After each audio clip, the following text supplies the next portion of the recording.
100% రాష్ట్ర ప్రభుత్వాలకే ఇస్తా ఉన్నాం దేశమంతా కూడా.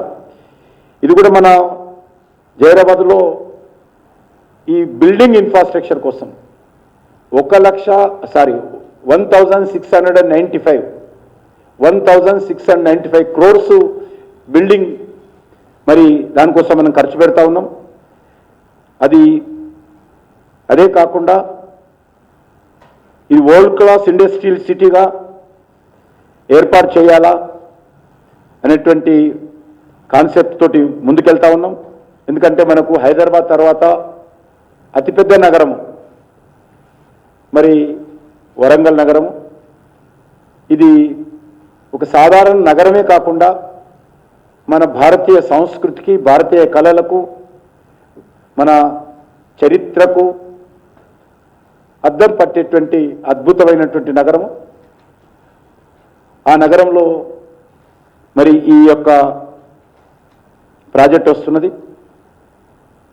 అందులో భాగంగానే 1,00,000 మందికి ఉద్యోగాలు కల్పించాలి అది పూర్తయిపోయిన తర్వాత అనేటువంటి కాన్సెప్టు. ఇప్పటికీ 24,000 మందికి 3 కంపెనీలతోటి ఎంఓయూ చేసుకోవడం జరిగింది. 3 కంపెనీలు, ఒకటి కైటెక్స్, అదేవిధంగా మరొకటి యంగ్ వన్, అది మల్టీనేషనల్ కంపెనీ, అది కూడా కొరియా. అదేవిధంగా గణేష ఎక్స్పేర్స్. ఈ రకంగా 3 కంపెనీలు ఇప్పటికే ఎంఓయూ కుదుర్చుకొని నిర్మాణ పనులు మొదలుపెట్టి 24,000 మంది ఉద్యోగాలకు కూడా మరి వాళ్ళందరూ కూడా కమిట్మెంట్ ఇవ్వడం జరిగింది. ఆ రకంగా ఇది మన తెలంగాణలో టెక్స్టైల్ రంగానికి మరింత ఊతమిచ్చే విధంగా, ఉపాధి అవకాశాలు మెరుగుపడే విధంగా మనకు ఉపయోగపడుతుందనే విషయాన్ని కూడా ఈ సందర్భంగా మనవిస్తున్నాను. అదే కాకుండా ఈరోజు జాతీయ రహదారులకు సంబంధించి మహబూబ్నగర్లో మరి 3,175 కోట్లకు సంబంధించినటువంటి జాతీయ రహదారులకు సంబంధించినటువంటి పనులు ఫౌండేషన్ స్టోను వర్చువల్గా ప్రధానమంత్రి గారు వేస్తారు. అదేవిధంగా మరి ఈరోజు మరొక ఇనాగ్రేషన్ ఉంది. ఈరోజు మనం చర్చిస్తున్న ఇప్పటికే పెట్రోలియం ఉత్పత్తులకు సంబంధించి మన హైదరాబాద్ సిటీలో పెట్రోలియంకి సంబంధించినటువంటి ఉత్పత్తులకు సంబంధించి ఒక పెద్ద టెర్మినల్, పిఓఎల్ టెర్మినల్ మనము అది ప్రారంభించుకోబోతున్నాం. ఇది హ్యాండ్లింగ్ అండ్ స్టోరింగ్ పెట్రోలియం ఉత్పత్తులు, పెట్రోల్ కానీ, డీజిల్ కానీ, ఏవియేషన్ ఫ్యూయల్ కానీ, లూబ్రికెంట్స్ కానీ, ఈ 4 రకాల ఉత్పత్తులకు సంబంధించినటువంటి పెద్ద హబ్బు మన తెలంగాణలో ప్రధానమంత్రి గారు ప్రారంభోత్సవం చేస్తారు. అది మనకు తెలిసి ఈరోజు ఏ రకమైనటువంటి అవసరం ఉందో కూడా మనం అందరం చూస్తూ ఉన్నాము. దీంట్లో 1.6 lakh కేఎల్ కెపాసిటీ, చాలా పెద్ద కెపాసిటీ తోటి ఇది నిర్మాణం జరుగుతూ ఉంది. ఇక్కడి నుంచే తెలంగాణకు సంబంధించినటువంటి అన్ని ప్రాంతాలకు పెట్రోల్ కానీ, డీజిల్ కానీ, అదేవిధంగా మరి ఏవియేషన్ ఫ్యూయల్ కానీ, లూబ్రికెంట్స్ కానీ సరఫరా చేసేటువంటి అవకాశం ఉంది.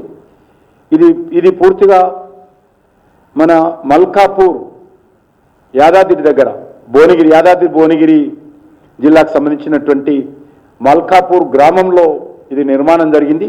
దాన్ని 611 కోట్ల రూపాయలతోటి కేంద్ర ప్రభుత్వం ఖర్చు చేసి ఆ యొక్క రిజర్వాయర్, ఆ యొక్క టెర్మినల్ నిర్మాణం చేయడం జరిగింది. అది కూడా ప్రధానమంత్రి గారు వర్చువల్గా దాన్ని కూడా తెలంగాణ ప్రజలకు, జాతికి అంకితం చేస్తారు. అదే కాకుండా మీకు అందరికీ తెలుసు, తెలంగాణలో 42 రైల్వే స్టేషన్స్, కొన్ని చెర్లపల్లి కావచ్చు, లేకపోతే ఇతరత్ర ఇప్పటికే ప్రారంభించుకున్నాం. బేగంపేటలో ఉమెన్ రైల్వే స్టేషన్, మొత్తం మహిళలు పనిచేసేటువంటి రైల్వే స్టేషన్ బేగంపేటలో ఉంది, అది కూడా మనం ప్రారంభించుకున్నాం. కరీంనగర్ ప్రారంభించుకున్నాం, వరంగల్ ప్రారంభించుకున్నాం. ఇప్పటికే 4 రైల్వే స్టేషన్లు పని పూర్తయినాయి. మరొక 2 రైల్వే స్టేషన్లు 10వ తేదీ నాడు ప్రధానమంత్రి గారు పూర్తిగా నిర్మాణం పూర్తయింది 100%గా. ఒకటి జోగులాంబ రైల్వే స్టేషను, రెండోది ఆఫీస్పేట, మన హైదరాబాద్లోని ఆఫీస్పేట రైల్వే స్టేషన్ కూడా హైటెక్స్ కూడా ఆల్మోస్ట్ 95% అయింది, ఇంకో 5% కావాలి. Next tranche of inaugurations, railway station ఇనాగ్రేషన్స్లో మన హైటెక్స్ కూడా ఉంటుంది. ఆ రకంగా 2 రైల్వే స్టేషన్స్ కూడా ప్రధానమంత్రి గారు ఆ రోజు డెడికేట్ చేస్తారు.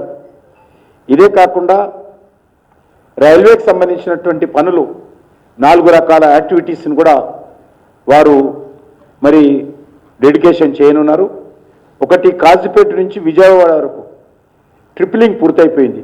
మనకు చాలా సంతోషకరమైనటువంటి వార్త.